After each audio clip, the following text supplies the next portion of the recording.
আসসালামু আলাইকুম রহমতুল্লাহ বারাকাতু। মদিনা ফার্নিচার গ্যালারি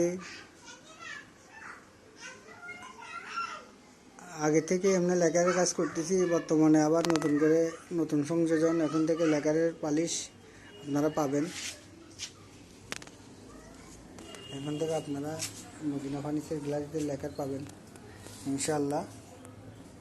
ওগুলো সেগুন কাঠের, 4 সেগুন কাঠের সোফা, ভিক্টোরিয়া বাটাম, আর এই চমৎকার গ্লাস। এই ড্রেসিং টেবিলটা থাকগুলো গ্লাস হবে, পিছনে লুকিং গ্লাস হবে, সামনে পাল্লা গ্লাস হবে। এগুলো এখনো কমপ্লিট করে নেই, ভিতরে কাজ বাকি।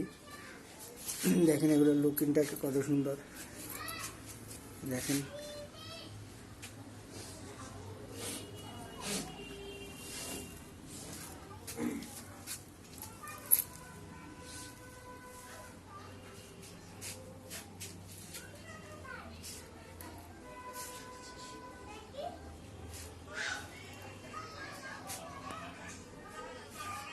যারা লেকার পলিশের কাজ করাইতে চান, এখন থেকে মদিনা ফার্নিচার গ্যালারিতে আপনারা লেকারের কাজ এবং হ্যান্ড পলিশ দুটোটাই পাবেন ইনশাল্লাহ।